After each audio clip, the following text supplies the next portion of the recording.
নমস্কার বন্ধুরা, আশা করি আপনারা সবাই ভালো আছেন। আজ আমি আপনাদেরকে খুব সহজ এবং স্বাস্থ্যকর পাকা আমের আমসত্ত্ব বানিয়ে দেখাবো। তো চলুন দেখে নেবেন কিভাবে আমি স্বাস্থ্যকর পাকা আমের আমসত্ত্ব বানাই। এটির মধ্যে কিচ্ছু আমি ব্যবহার করব না। এই পাকা আমের মধ্যে কোনো কিছু ছাড়াই প্রথমে দেখুন আমগুলো কেটে নিয়েছি। তারপর মিক্সির জারে আমি এখন এই আমগুলো পেস্ট করে নেব, খুব মিহি করে পেস্ট করে নেব।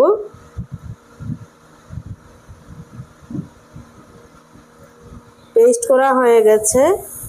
এখন এই কড়াইয়ের মধ্যে আমি 5 মিনিট এটি জাল করে নেব ভালোভাবে।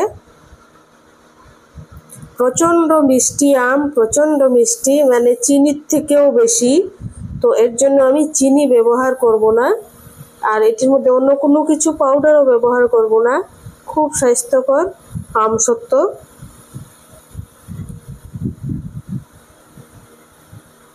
5 মিনিট জাল করা হয়ে গেছে দেখুন। এবার গ্যাসটি অফ করে দেব।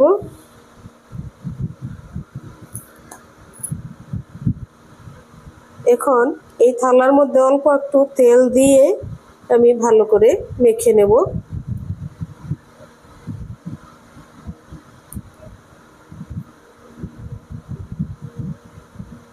খুব পাতলা করে এই থালার মধ্যে আমি এই যে আমসত্ত্বের জন্য আম ঢেলে নিচ্ছি।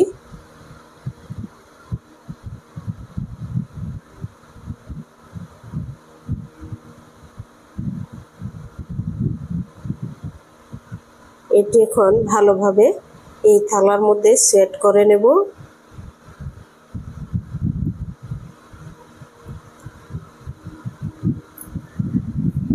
যত পাতলা হবে সুন্দর হবে।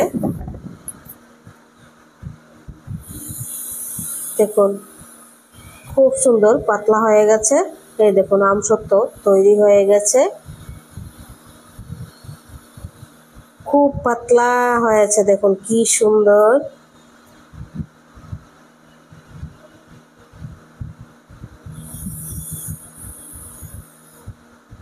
এই আমসত্ত্ব বানালে কিন্তু রোদে দিতেই হবে।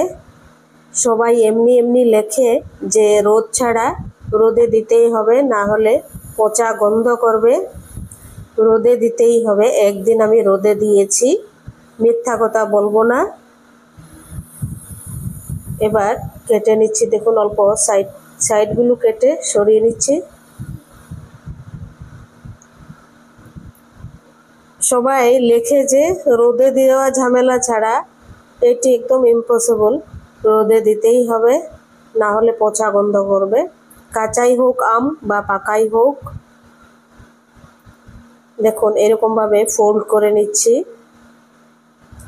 আপনাদের যদি রেসিপিগুলো ভালো লাগে সাবস্ক্রাইব করবেন, লাইক করবেন, শেয়ার করবেন, কমেন্ট করে জানাবেন আমসত্ত্ব, পাকা আমের আমসত্ত্ব কেমন হয়েছে।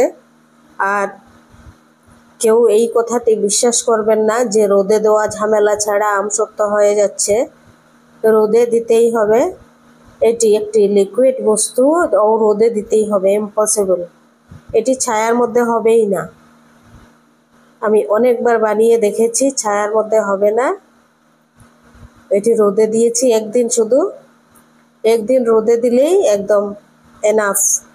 সবাই ভালো থাকবেন, সুস্থ থাকবেন।